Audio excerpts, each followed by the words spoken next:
Today, I want to talk about an incredible phenomenon that connects us, not just to our own species, but to all forms of life that we find adorable and worthy of care. It's called Kittens schema, or baby schema, a concept first introduced by ethologist Konrad Lorenz in the mid-20th century. This term refers to a set of physical features that instinctively trigger caregiving behaviors and feelings of affection in adults. These features include large eyes, a rounded head, a small nose, chubby cheeks, and tiny proportions. While it may sound simple, Kittens schema holds profound implications for human behavior, psychology, and even society as a whole. Let's begin by exploring what's good about Kittens schema. At its core, this response is an evolutionary advantage. It ensures the survival of the most vulnerable members of a species, infants. When we are drawn to these traits, we feel an innate desire to protect and nurture. This instinct isn't limited to our own offspring. It extends to other humans, and even to baby animals. That's why you find yourself cooing over a kitten with oversized eyes, or a duckling waddling awkwardly behind its mother. Our capacity to feel empathy and affection for helpless beings has undoubtedly strengthened our ability to form social bonds, collaborate, and care for one another. But the power of Kittens schema doesn't stop at biology. It has influenced art, culture, and even marketing. Advertisers leverage these traits to make products, from plush toys to animated characters, irresistibly cute.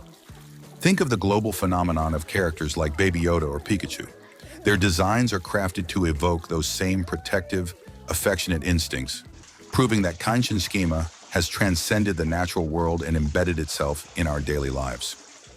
Now let's discuss what makes Kittens schema so unique. It isn't just a human experience. Animals also respond to similar cues. A mother dog, for instance, will instinctively care for her litter of puppies, drawn to the same traits we find endearing. This cross-species appeal highlights a shared instinct deeply rooted in biology.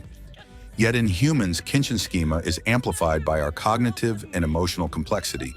We don't just protect, we project emotions and narratives onto those we care for. That's why we can look at a baby panda and feel not just affection, but an almost poetic sense of wonder. However, like many aspects of human nature, Kittens schema is not without its downsides. One potential drawback is that it can bias our perception of worthiness. We're often more inclined to care for creatures or individuals who fit the cute mold, sometimes at the expense of those who do not. For instance, endangered species that lack traditionally adorable features might struggle to garner the same public support as pandas or koalas. Similarly, children or animals with physical differences may not evoke the same instinctive responses, even though they are equally deserving of care and attention. This unconscious bias can have real-world consequences, shaping conservation efforts, adoption rates, and societal attitudes. Another concern is the exploitation of Kittens schema. Industries have learned to weaponize cuteness for profit. From breeding pets with exaggerated features to creating media designed solely to manipulate our emotions, the commercialization of this instinct can sometimes prioritize profit over ethics and well-being. In conclusion, Kittens schema is a remarkable phenomenon that underscores the interconnectedness of life and the power of instinct.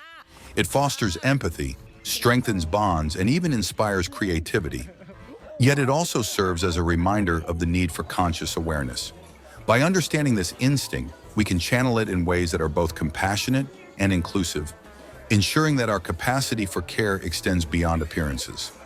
Let us celebrate the beauty of Kittens schema while striving to overcome its limitations, creating a world where all life, cute or not, is valued and protected.